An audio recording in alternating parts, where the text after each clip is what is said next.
Hello ವೀಕ್ಷಕರೇ, ಇವತ್ತು ಸೊಪ್ಪು ಸಾರು ಮಾಡೋಣ ಅಂತ ರೆಡಿ ಮಾಡ್ಕೊಂಡಿದ್ದೀನಿ. ಸೊಪ್ಪು ಸಾರಿಗೆ ಏನೇನು ಬೇಕು ಹಾಕ್ತಾಯಿದ್ದೀನಿ. ಕುಕ್ಕರ್ಗೆ 200 ಗ್ರಾಮ್ ಆಗೋಷ್ಟು ಬೇಳೆ ತೊಗೊಂಡಿದ್ದೀನಿ, ತೊಗರಿಬೇಳೆ.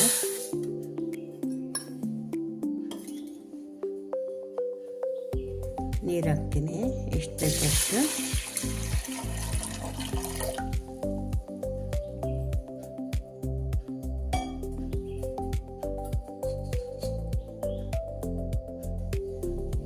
ಈಗ ಸೊಪ್ಪು ಇಟ್ಕೊಳ್ಳೋಕ್ಕೆ ರೆಡಿ ಮಾಡ್ಕೊತಾ ಇದ್ದೀನಿ.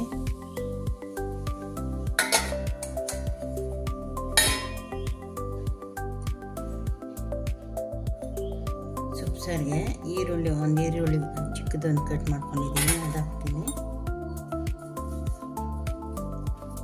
ಬೆಳ್ಳುಳ್ಳಿ ಇಷ್ಟು ಒಂದು 8-10 ಹೆಸರು ಬೆಳ್ಳುಳ್ಳಿ ಇದೆ, ಹಾಕ್ತೀನಿ. ಒಂದು 6 ಹಸಿಮೆಣಸಿನ್ಕಾಯಿ ತೊಗೊಂಡಿದ್ದೀನಿ. ಟೊಮೊಟೊ ಒಂದು ಅರ್ಧನೇ. ಈಗ ಸೊಪ್ಪು ಸೇರಿಸ್ಕೊಳ್ತೀನಿ. ಸೊಪ್ಪು ಬೇಳೆ ಜೊತೆನೇ ಹಾಕಿದ್ರೆ ಬೇಳೆ ಬೆಂದಮೇಲೆ ಸಪ್ರೇಟ್ ಮಾಡೋದು ಕಷ್ಟ ಆಗುತ್ತೆ. ಇಲ್ಲ ಸೊಪ್ಪೆ ಬೇರೆ ಬೇಳೆ ಬೇರೆ ಬೇಯಿಸ್ಕೊಳ್ಳೋಣ ಅಂದರೆ ಸುಮ್ಮನೆ ಗ್ಯಾಸ್ ವೇಸ್ಟ್ ಆಗುತ್ತೆ. ಎರಡೂ ಕಡೆ ಗ್ಯಾಸ್ ಹೊಡೆದ್ರೆ ಗ್ಯಾಸ್ ವೇಸ್ಟ್ ಆಗುತ್ತೆ ಅಲ್ವಾ. ಅದಕ್ಕೆ ಈ ಥರ ಇಟ್ಕೊಂಡ್ರೆ ಈಸಿಯಾಗಿ ಸಪ್ರೇಟು ಮಾಡ್ಕೊಬೋದು, ಗ್ಯಾಸ್ ಉಳಿಯುತ್ತೆ. ಅದಕ್ಕೆ ಈ ಥರ ಮಾಡ್ತಾಯಿದ್ದೀನಿ.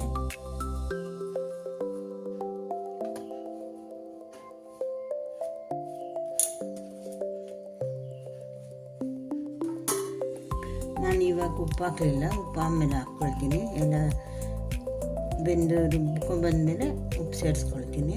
ಈಗ ಸದ್ಯಕ್ಕೆ ಇಷ್ಟೇ.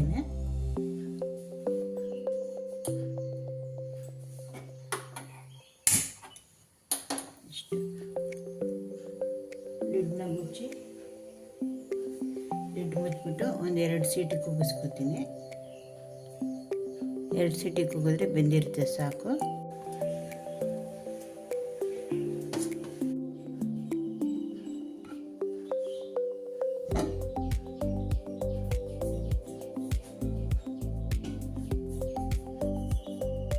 ಸೊಪ್ಪೆಲ್ಲ ಬೆಂದಿದೆ ಚೆನ್ನಾಗಿ. ಇದನ್ನ ಈಗ ಸೈಡ್ಗೆ ತಗೋತೀನಿ.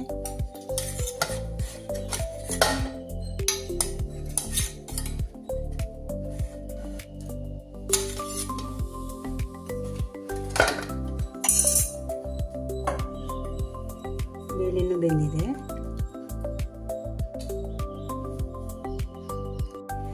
ಈಗ ಸೊಪ್ಪು ತಣ್ಣಗಾಗಿದೆ.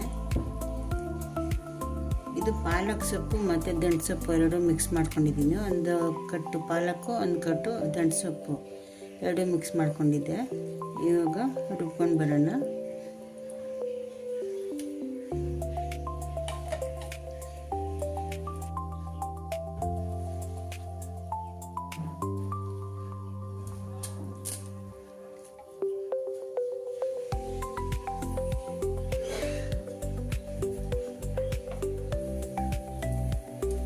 ಸೊಪ್ಪಿನ ಜೊತೆ ಕೊಬ್ಬರಿ ತುರಿ ಹಾಕೋತಾ ಇದ್ದೀನಿ.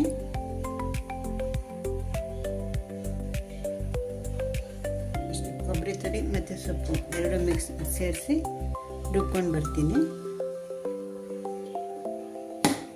ನೀರು ನೋಡ್ಕೊಂಡು ಹಾಕ್ಕೋತೀನಿ. ಸೊಪ್ಪೇನು ಜಾಸ್ತಿ ನೀರು ಇಡ್ಸಲ್ಲ, ನೋಡ್ಕೊಂಡು ಆಮೇಲೆ ಹಾಕ್ಕೊಂಡು ರುಬ್ಕೊಳ್ತೀನಿ. ಈಗ ಖಾರ ರುಬ್ಕೊ ಬಂದಿದ್ದಾಯಿತು. ಒಗ್ಗರಣೆಗೆ ಹಾಕ್ಕೊಂಡು ಸಾರು ರೆಡಿ ಮಾಡ್ಕೊಳ್ಳೋಣ.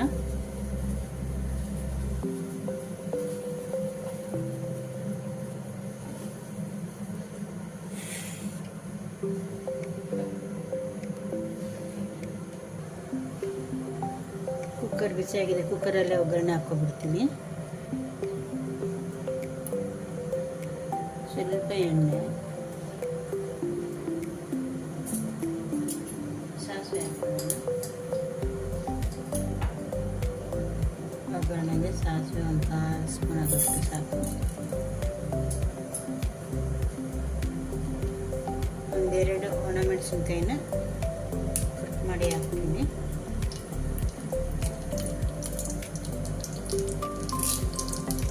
ಸ್ವಲ್ಪ ಕರಿಬೇವು,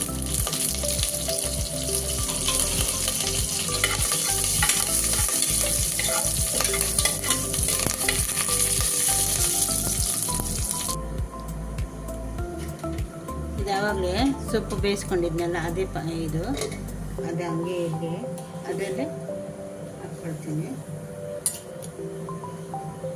ಇದರಲ್ಲಿ ಏನಾದರೂ ಸೊಪ್ಪಲ್ಲಿ ಕಡ್ಡಿಗಳೇನಾದರೂ ಇದ್ದರೆ ಅಕಸ್ಮಾತ್ ನುಣ್ಣಗಾಗಲಿಲ್ಲ ಅಂದರೆ, ಈಗ ಸಿಪ್ಪೆ ನಾನು ಬೆಳ್ಳುಳ್ಳಿನಲ್ಲಿ ಸಿಪ್ಪೆ ಬಿಡಿಸಿಲ್ಲ, ಹಾಗೆ ಹಾಕಿದ್ದೆ.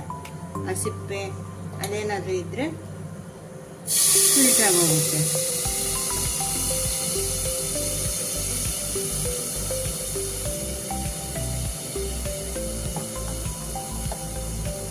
ಇದರ ಚೆನ್ನಾಗಿ ಇದು ಮಾಡಿಬಿಟ್ರೆ ಎಲ್ಲ ಸಾರೆಲ್ಲ ಒಳಗಡೆ ಹೋಗುತ್ತೆ.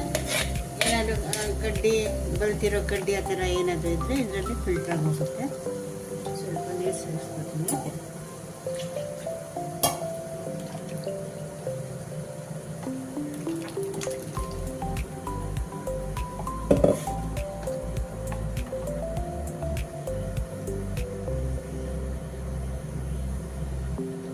ನೋಡಿ ಈ ಥರ ಏನಾದರೂ ಬರ್ತೋಗಿರೋ ಕಡ್ಡಿಗಳು, ಸ್ವಲ್ಪ ಸೊಪ್ಪಲ್ಲಿ ನಾರೇನಾದರೂ ಇದ್ದರೆ ನಾರುಗಳು ಇದೆಲ್ಲನೂ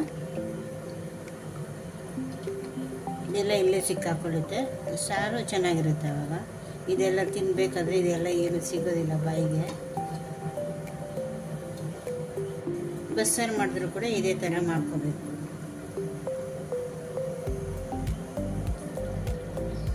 ಸಾರು ಕುದೀತಾ ಇದೆ ಈಗ.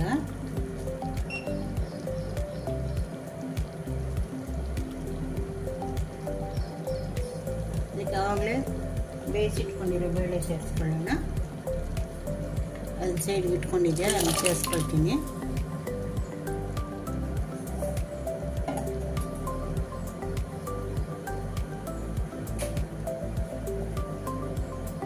ಉಪ್ಪು ಎಷ್ಟು ಬೇಕೋ ಅಷ್ಟು ಉಪ್ಪು ಸೇರಿಸ್ಕೊಳ್ತೀನಿ. ಆವಾಗಲೂ ಉಪ್ಪು ಹಾಕಲಿಲ್ಲ, ಇವಾಗಲೇ ನಾನು ಉಪ್ಪು ಹಾಕ್ತಾ ಇದ್ದೀನಿ.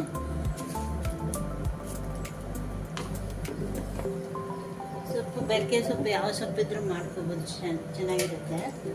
ಅಂದರೆ ಪಾಲಕ್ ಹಾಕಿದ್ರೆ ತುಂಬ ಚೆನ್ನಾಗಿರುತ್ತೆ. ಯಾವುದೇ ಸೊಪ್ಪು ತೊಗೊಂಡು ಅದ್ರ ಜೊತೆಗೆ ಪಾಲಕ್ ಸ್ವಲ್ಪ ಹಾಕ್ಕೊಂಡ್ರೆ ತುಂಬ ಚೆನ್ನಾಗಿ ಬರುತ್ತೆ. ಇದು ತುಂಬ ರುಚಿಯಾಗಿರುತ್ತೆ ಸಾಂಬಾರು.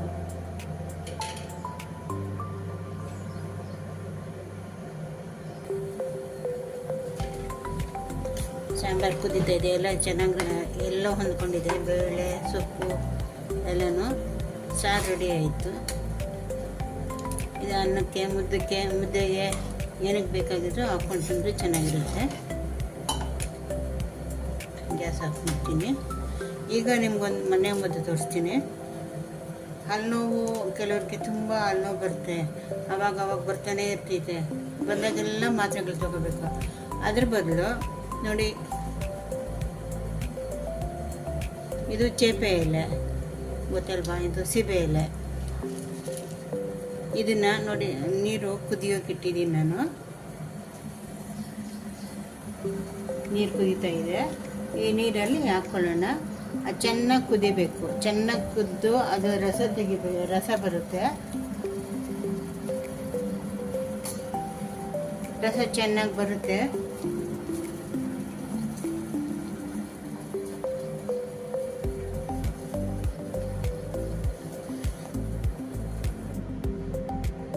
ನೋಡಿ ಇದು ಕುದ್ದಿದೆ, ಸ್ವಲ್ಪ ಕಲರ್ ಬಿಟ್ಕೊಂಡಿದ್ದೆ ನೀರೆಲ್ಲನೂ. ನೋಡಿ ಈ ಥರ ಇನ್ನೂ ಸ್ವಲ್ಪ ಚೆನ್ನಾಗಿ ಒಂದು 10 ನಿಮಿಷನಾದ್ರು ಚೆನ್ನಾಗಿ ಕುದಿಸಿದ್ರೆ ಆ ಎಲೆಯಲ್ಲಿರೋ ರಸ ಎಲ್ಲ ಇದಕ್ಕೆ ನೀರಲ್ಲಿ ಬರುತ್ತಲ್ವ, ಆವಾಗ ಸೋಸ್ಕೊಂಡು ಅದನ್ನು